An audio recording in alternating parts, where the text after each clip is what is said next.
So here's something to think about.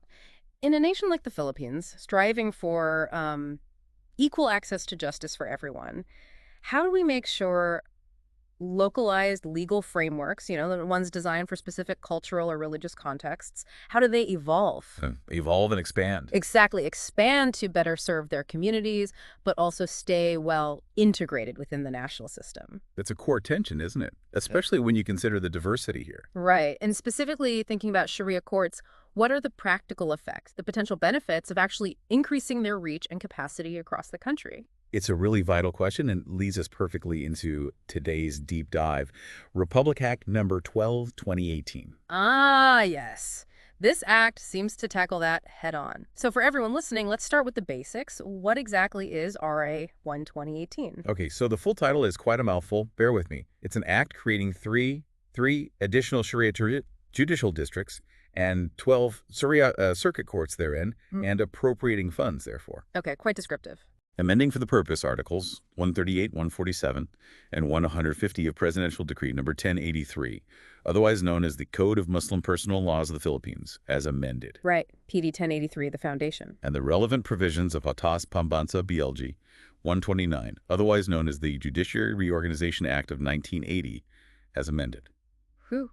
So essentially, it's adding more courts and districts and amending the Code of Muslim Personal Laws and the Judiciary Reorganization Act to make it happen. Exactly. It's about structural expansion.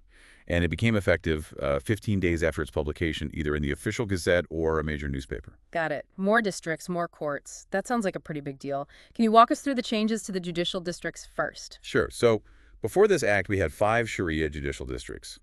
RA 1 2018 adds 3 more. Bringing the total to 8. Correct. The first 5 remain largely as they were, geographically speaking. You've got the first in Sulu, second in Tawi-Tawi. Okay. The third covers Basilan, Zamboanga del Norte, Zamboanga del Sur, plus Dipolog, Pagadian, and Zamboanga cities. Still primarily in the traditional Muslim Mindanao areas. Yes.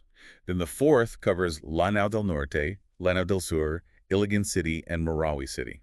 The fifth includes Maguindanao, North Cotabato, Sultan Kudarat, and Cotabato City. Makes sense. But the new ones, Districts 6, 7, and 8, they represent the real expansion, right? Absolutely. This is where it gets really interesting. The 6th district is, well, it's vast. It covers a huge chunk of Mindanao outside the Baram core. We're talking Bukidnon, Camiguin, Misamis Occidental, Misamis Oriental, Wow. the Val de Oro, Davao del Norte, Sur, Oriental Occidental, Sarangani, South Cotabato, Agusan del Norte, Agusan del Sur, Dinagat Islands, Surigao del Norte, Surigao del Sur, and even Cagayan de Oro City. That's an enormous area. And District 7? District 7 jumps over to the Visayas, Aklan, Antique, Capiz, Guimaras, Iloilo, Negros Occidental. So Panay and Negros Occidental. Then Bohol, Cebu, Negros Oriental, Siquijor. And then Biliran, Eastern Samar, Leyte, Northern Samar, Samar, Southern Leyte, plus Tacloban City. Basically, large parts of Western, Central, and Eastern Visayas. Incredible. That's a massive geographical leap, isn't it? It really signals an intention to serve Muslim Filipinos way beyond Mindanao. It definitely does. It suggests, like you said, recognizing the diaspora, the communities living all over the country. And what about the 8th district? Where does that cover? The 8th is perhaps the most geographically diverse. It encompasses the entire National Capital Region, Metro Manila. Baguio City, and virtually all of Luzon. From Abra and the Cordilleras, Ilocos, Cagayan Valley, Central Luzon, down through Calabarzon, Mimaropa, and the Bicol region. So essentially the rest of the country not covered by the other 7 districts? Pretty much, yes. It's a clear statement about nationwide accessibility. Okay, so 8 districts covering the entire archipelago. Now, complementing these are the new Shari'a Circuit Courts. That's right. The Act establishes 12 additional Shari'a Circuit Courts. These are the courts handling cases at the more local level. And how are these distributed among the districts? The Act specifies the total number of circuit courts for each area, including the new ones. So Sulu will now have a total of 6. Tawi-Tawi gets 8. Okay. The 3rd district area, Basilan, Zamboangas gets 10. The 4th, Lanao areas plus Iligan and Marawi will have 12. Seems like higher numbers where the population concentration has historically been greater. Generally, yes. The 5th district, Maguindanao and surrounding areas, gets the highest number with 15. 15, wow. Then for the newer, larger districts, the 6th, despite its huge area, gets 5 circuit courts. The 7th, covering the Visayas, gets 3. And the 8th, covering NCR and Luzon, gets 4. Interesting distribution. Fewer courts per district in the newly covered areas, at least initially. It seems that way, yes. And importantly, the Supreme Court has the task of actually defining the specific territory each circuit court will cover. Ah, so they'll draw the lines. Yes, based on factors like geographical closeness, how accessible it is for people, and of course the Muslim population size in the area. It allows for some flexibility in implementation. That makes practical sense. So where will these courts physically be? The district courts have permanent stations, I assume? They do. The Act lists them. Jolo for the first, Bongo for the second, Zamboanga City for the third, Marawi for the fourth, Cotabato City for the fifth. Okay, mostly major cities within those Yeah, districts. Davao City for the sixth, Cebu City for the seventh, and Manila City for the eighth. Cebu and Manila as stations is also quite significant, reflecting that wider reach. Definitely. But the Act also allows district courts to hold sessions elsewhere within their district if needed. So some mobility. Yes. And it also puts the responsibility on the local government units, the provinces, cities, municipalities, to provide the actual court facilities, the buildings and rooms. Sharing the load, fostering local buy-in, perhaps? That seems to be the idea. Okay, buildings are one thing, but what about the people?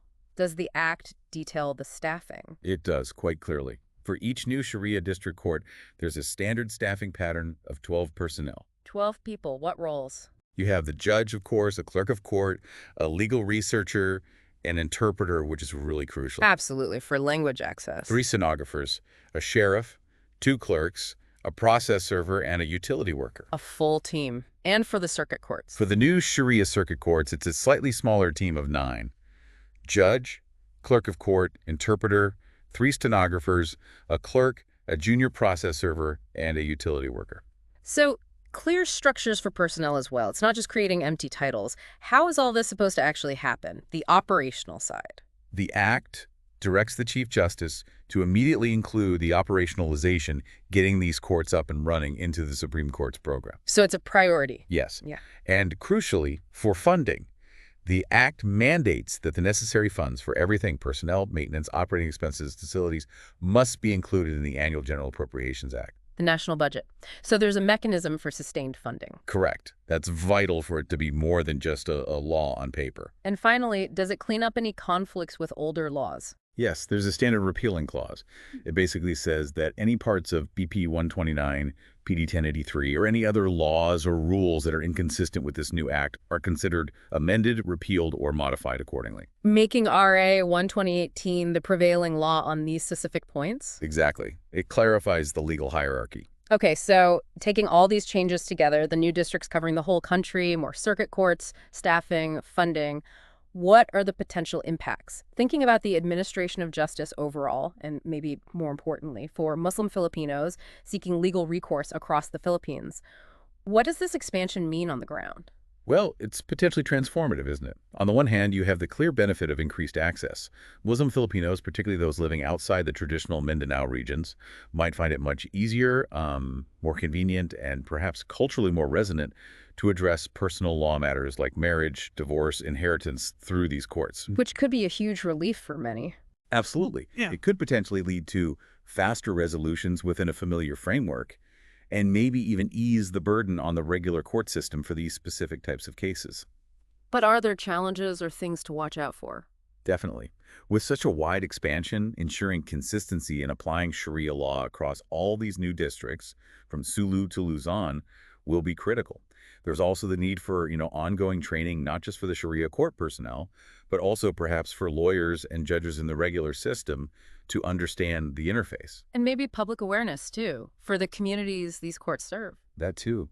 Education and understanding within the broader legal community and the public will be important for smooth integration and acceptance.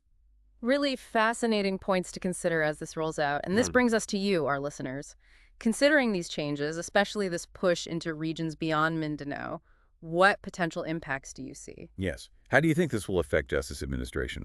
Will it genuinely improve access for Muslim Filipinos nationwide? We'd love to hear your thoughts. Drop your comments below. Let us know what part of this deep dive stood out to you the most. For me, the sheer geographical scope of the new districts, particularly 7 and 8, really highlights a significant policy shift. I agree.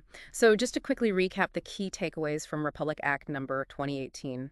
Well, first, a major expansion of the Sharia judicial system. Through 3 new judicial districts, making 8 total, and 12 new circuit courts. Second, a significantly broader geographical reach, essentially covering the entire Philippines now. Third, the Act provides standardized staffing patterns for these new courts. And fourth, there's a clear emphasis on operationalizing these courts and securing their funding through the national budget. It really represents a concrete step, doesn't it, towards making the Philippine legal system feel more inclusive and responsive to the needs of all its citizens within that unified national framework we talked about at the start. It certainly aims for that, yes. A balancing act between national unity and recognizing specific legal traditions. Absolutely. And Right. if you found this exploration of Republic Act Number 1 2018 insightful, if you want to keep up with the evolving legal landscape here in the Philippines, Then definitely subscribe to the deep dive. we'll bring you more in-depth analyses of the laws shaping our nation. Thanks for joining us.